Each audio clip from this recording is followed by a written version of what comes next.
Bonjour les dames et messieurs, bonjour, bon samedi à vous, bon week-end à vous. Nous sommes Guel Afrique Télévision, nous venons pour d'autres actualités en République démocratique du Congo. C'est samedi, ce 22 juin 2024 depuis l'Est de la République. Et ce matin, nous recevons M. Moïse Hangui, analyste indépendant citoyen congolais, notre invité spécial. M. Moïse, bonjour et bienvenue sur Guel Afrique Télévision. Merci beaucoup David, bonjour à vous, bonjour tout le monde. C'est un grand plaisir pour nous d'être là pour effectivement parler de la République, parler de la situation sécuritaire ensemble avec nos téléspectateurs. Déjà ici, on parle de la situation sécuritaire dans l'Est de la République. Actuellement, qu'est-ce qu'il faudra noter à ce samedi? La situation sécuritaire reste toujours volatile avec, je dirais, la progression des rebelles d'I-23 presque partout qui tentent de s'en prendre au FRDC. C'est par exemple au cours de la journée d'hier dans les territoires de Elubero, précisément à Kanyabayonga, où des rebelles ont encore largué de bombes, causant la mort d'au moins 4 personnes. Nous déplorons donc ces agissements de l'ennemi tendant à mettre à mal la population civile en violation flagrante du droit international humanitaire. En même temps, l'ennemi de la République continue à exploiter la cité minière de Rubaya, ce que nous sommes en train aussi de déplorer et demandons en tout cas aux autorités de redoubler les efforts en vue de déloger les rebelles dans cette partie de la province du Nord Kivu. La situation sécuritaire est donc aussi très tendue presque partout à travers le Nord Kivu. Déjà le fait aujourd'hui que les rebelles sont bloqués d'avancer vers Goma, ils sont bloqués à partir de Sake, ils sont bloqués également à partir de Kanyabayonga d'avancer vers le Grand Nord. Est-ce qu'on peut dire aujourd'hui que les plans de l'ennemi a échoué? Le plan de l'ennemi n'a pas échoué jusqu'à présent parce que nous ne l'avons pas encore délogé de toutes ces positions qu'il occupe depuis quelques mois. Mais je crois qu'il y a lié aussi de féliciter les efforts déployés par l'armée congolaise, les FARDC, soutenus par le volontaire engagé pour la défense de la patrie, le VDP, autrement dit, les Wazalendo, qui continue à servir valablement la République. On sait quand elle commence, mais on ne sait pas finalement quand elle prendra fin. Ça veut dire que nous restons juste avec l'espoir que nos FARDC parviendront en tout cas à bouter hors d'état de nuire cette menace qui pèse sur la République démocratique du Congo. Dans les territoires de Rutshuru, on parlait d'autres fois, il y a au moins 6 mois passés, on parlait de 90% d'occupation des rebelles dans les territoires de Rutshuru lors des affrontements hier. La société civile nous a fait savoir que les rebelles du M23 ont perdu 6 villages qui ont été récupérés, ces villages, par les forces armées de la République démocratique du Congo aujourd'hui. Si on parle en termes de ciel, où se trouvent aujourd'hui, voulais-je dire, les rebelles du M23 de 1 sur 10? Je dirais ils ont 4 sur 10. Aujourd'hui? Voilà, parce que les FARDC sont en train de les poursuivre jusqu'à leur dernier retranchement, permettez-moi un peu le concept.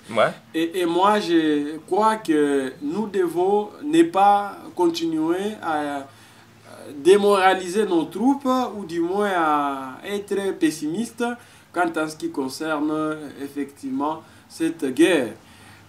Bien que vous savez que des pertes sont enregistrées de part et d'autre, mais nous devons nous assumer en tant que tels et comprendre que nous sommes des Congolais avant tout et nous ne pouvons pas jouer le jeu de l'ennemi. C'est la raison pour laquelle nous devons faire preuve de la citoyenneté responsable et du patriotisme, ne pas relayer de fausses informations par exemple, ne pas démoraliser nos troupes sur le terrain, plutôt les encourager, soutenir les Wazalendo et faire plusieurs plaidoyers à l'endroit du gouvernement pour que l'on puisse en tout cas allouer un budget conséquent à l'armée, se concentrer sur cette guerre, en faire une priorité nationale et espérer exactement au rétablissement de la paix et à l'instauration de l'autorité de l'État. Un certain temps, il y a eu l'appel de Corneille Nangaa, le patron de l'AFC, qui faisait d'ailleurs l'appel à plusieurs Congolais de vouloir bien le rejoindre. Est-ce que, et puis au-delà de ça, nous avions aussi observé qu'il y a des jeunes Congolais qui partaient au sein de l'AFC. Est-ce que ces mouvements continuent jusqu'à aujourd'hui ou bien cela a été arrêté? Nangaa, c'est un traître. Nous ne le comptons plus parmi nous. C'est quelqu'un qui a choisi son chemin. Il a accepté d'aller contribuer au calvaire que traversent les Congolais. Il a accepté d'aller effectivement collaborer avec les terroristes et les rebelles qui ont endeuillé l'Est du pays depuis près de 30 ans, alors que la République lui a tout donné, mais il a décidé d'aller trahir le pays de Lumumba. Et je crois qu'il en paiera cher. Est-ce qu'il faut les soutenir? Je ne pense pas, parce que déjà, il est sur une mauvaise voie. Prendre les armes contre la République, quelles que soient les raisons qu'on peut avoir, je trouve que c'est vraiment quelque chose qu'on ne peut pas justifier, c'est déplacé. Et moi, je ne pense pas que des jeunes aussi sérieux puissent soutenir un certain Corneille Nangaa. C'est juste un bouc émissaire des rebelles du M23, c'est juste une marionnette, mais les Occidentaux sont en train donc de les sucer. Et d'un moment à l'autre, on pourra les jeter comme un vaurien. Alors, guerre à l'Est. En tout cas, les déconsidérer. Voilà. Guerre à l'Est de la République démocratique du Congo. Déjà, il faudra noter qu'au cours des affrontements qui ont opposé les rebelles du M23 aux forces armées de la République démocratique du Congo dans les territoires de Rutshuru, chez Ferry Bouito, il y a 6 villages qui ont été récupérés dans la journée d'hier, vendredi, par les forces armées de la République démocratique du Congo. On parlait ici de cet entretien que le président rwandais a tenu sur France 24. Monsieur Moïse Rangi, le président rwandais a déclaré qu'il a toujours été prêt de rencontrer son homologue président congolais, mais les conditions que pose en avance le président congolais, qui ne permettent pas d'ailleurs les rencontres, enfin de se mettre sur une même table pour discuter de la situation sécuritaire dans l'est du pays. On peut dire aujourd'hui qu'il n'y a pas la volonté du président congolais de vouloir bien rencontrer Kagame. J'ai aussi suivi avec beaucoup d'attention l'intervention de Kagame sur France 24 en ce qui concerne cette guerre. Et moi, je vais juste vous dire qu'il était en train de mentir. D'abord parce que vous savez qu'au cours de toutes les démarches, tout le processus entrepris par le chef d'État de la sous-région, on avait demandé à Kagame de retirer les éléments RDF, M23 sur le sol congolais avant tout dialogue. Ce qui n'est pas le cas jusqu'aujourd'hui. Les retraits des RDF. Effectivement, c'est d'abord le premier préalable. Il faut qu'il retire ces éléments sur le sol congolais avant qu'on entreprenne effectivement des discussions entre Kigali et Kinshasa. Ce n'est pas encore fait jusqu'à présent. Lorsqu'il dit qu'il est prêt à rencontrer Tshisekedi, mais c'est bien beau. Mais est-ce qu'il peut faire un effort d'abord de retirer ses militaires sur le sol congolais? Certainement qu'il n'a jusque-là pas reconnu son implication et son appui à l'endroit de la rébellion du M23. C'est normal, on ne peut pas aussi, il ne peut que faire ça, mais des preuves sont déjà là, démontrant clairement l'appui du Rwanda à l'endroit des rebelles du M23, RDF, AFC, à toute cette coalition, AFC, M23, RDF. Ce que nous voulons, c'est d'abord retire ces éléments qui sont à Roubaix en train d'exploiter nos minéraux, qu'il arrête de massacrer nos Congolais et de recevoir des recettes qui sont mobilisées au niveau de Bunagana. Après, on pourra apprécier la probabilité de les rencontrer. Et c'est tout ce que le président congolais n'a cessé aussi de répéter au cours de ces dernières interventions. Donc, comprenez que c'était juste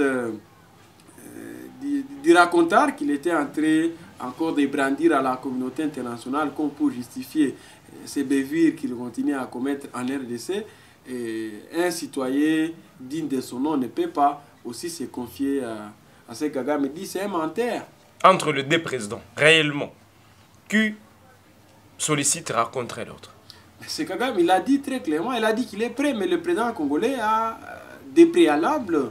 Il dit qu'il faut d'abord que Kagame respecte ces préalables avant qu'il ne puisse se rencontrer. Je ne vais pas ici jouer un porte-parole du président congolais. Loin de là, d'ailleurs, je ne suis même pas de son obédience politique et je ne rêve pas l'être, mais je vous fais juste part. Et tu ne rêves pas l'être. Ça, c'est fort. Ça dépend de tout ce que vous voulez. Je suis juste un activiste, un acteur de la société civile et je me contente de ça. Je n'ai pas envie d'intégrer le parti présidentiel, encore que c'est un parti qui ne m'inspire pas. Ça, on va finir. Parenthèse, on finit par... lors d'une première rencontre de ministre, il a été déclaré par Patrick Mouyaya qu'on va commencer à évaluer plutôt les ministres chaque après 3 mois. Comment vous évaluez cette mesure? C'est une très bonne chose, si du moins ils vont la prendre au sérieux.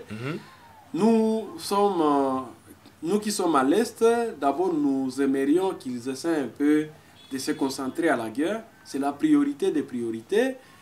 C'est bien beau aussi de s'auto-évaluer après un certain moment, qu'on essaie un peu d'apprécier le travail effectué par chacun des ministres pour essayer un peu exactement de savoir comment on va devoir réajuster les tirs.